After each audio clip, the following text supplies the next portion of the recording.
जिस किस्म के हालात पाकिस्तान की इकोनॉमी के इस वक्त है, पाकिस्तान के दिवालिया होने का अभी भी चांस है। कोई हिंदुस्तानी प्राइम मिनिस्टर आज तक इतने पैसे डिफेंस में नहीं खर्चा है जितना मोदी में कर गया। वो क्यों कर रहा है, सोचिए तो सही। 150, 200, 300, 400, 500 ये चले 1000 लोग निकले। हम कल तक कहते थे ना कि ये मोदी का यार गद्दार है, देखो आज इंडिया इसकी जो है वो बगले बजा रहा है। यूएई की तरफ से भी कहा गया है और कि बहुत इम्प्रेस्ड हैं आपके मिनिस्टर से। तो सर ऐसी क्या बात आप समझते हैं, क्या चेंज है इस बार फॉरेन पॉलिसी में इंडिया के जो पहले नहीं था? क्योंकि पहले भी बेशक अच्छी होती होगी लेकिन हमने कभी इतनी तारीफें नहीं सुनी। असल मसला ये है कि ये पूरे का पूरा प्लान जो है ये पाकिस्तान के खिलाफ, सिर्फ ओनली पाकिस्तान के खिलाफ नहीं है बल्कि चाइनीज इंटरेस्ट को भी हिट करना है। कि अगर तुम्हारे घर में आग लगी हो तो पड़ोसी का पूरा हक है कि वो तुम्हारा घर लूट ले। अगर हम अपने घर में, इस घर में भी आग लगाएंगे तो इंडिया बिल्कुल खामोश नहीं बैठेगा, वो फायदा उठाएगा।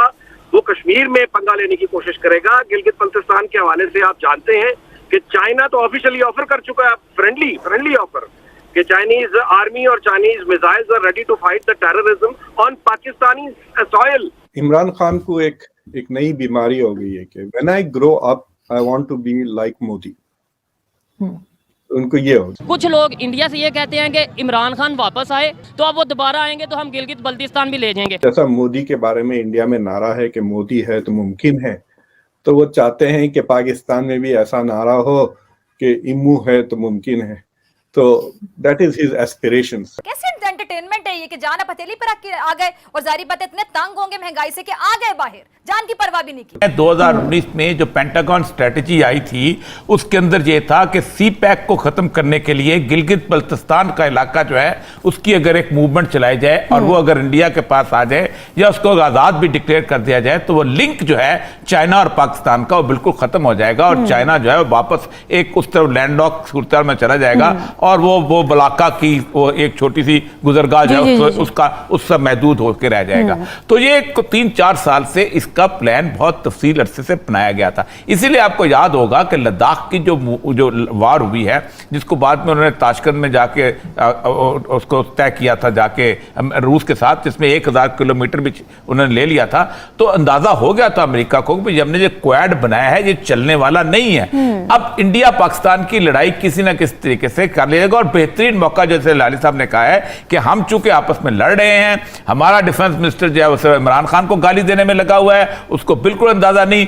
ऐसे के अंदर अगर वो किसी तौर पे किसी किस्म की कोई एक्सरसाइज करते हैं, कोई एडवेंचर करते हैं तो हम तो पूरी कौम तैयार ही नहीं होगी।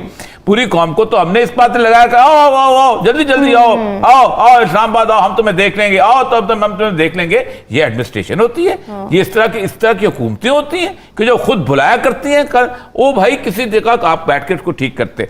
असल मसला यह है कि ये पूरे का पूरा प्लान जो है ये पाकिस्तान के खिलाफ, सिर्फ ओनली पाकिस्तान के खिलाफ नहीं है बल्कि चाइनीज इंटरेस्ट को भी हिट करना है।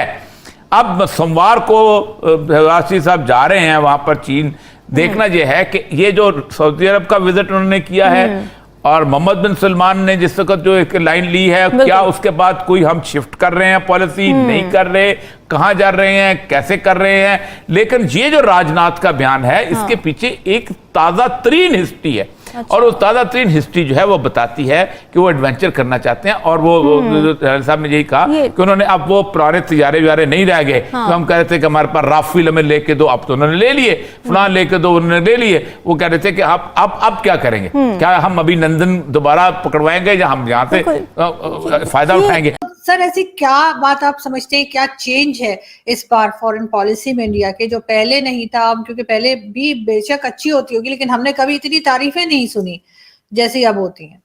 देखिए, एक इमरान खान को एक नई बीमारी हो गई है कि when I grow up I want to be like Modi.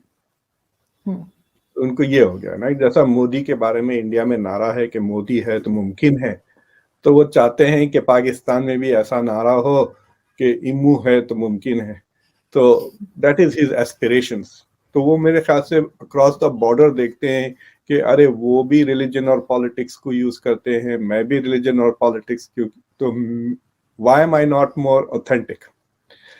तो एक वो एक प्रॉब्लम है। दूसरी चीज ये है कि मेरे ख्याल से वो उनका जो तारीफें हैं इट्स नॉट सिंसियर। वो तंज कर रहे हैं जो करंट आपके गवर्नमेंट है। लेकिन ये बात तो शक सही है, देयर इज नो डाउट कि पिछले 10-15 साल में, इनफैक्ट आई वुड से कि पूरी तारीख में दोनों मुल्कों की, इंडिया की foreign policy was run by adults और सोबर लोग। पाकिस्तान की फॉरेन पॉलिसी हमेशा अपॉर्चुनिस्टिक और not run by adult thinking, ये तो साफ जाहिर है।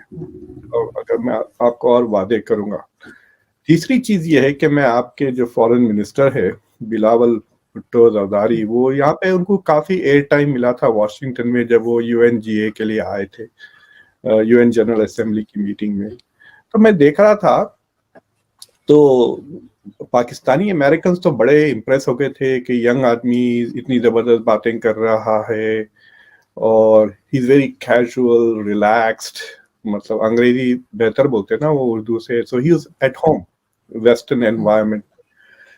लेकिन मुझे लगा कि वो अपना जॉब कम कर रहे हैं, वो प्राइम मिनिस्टर का ऑडिशन दे रहे हैं।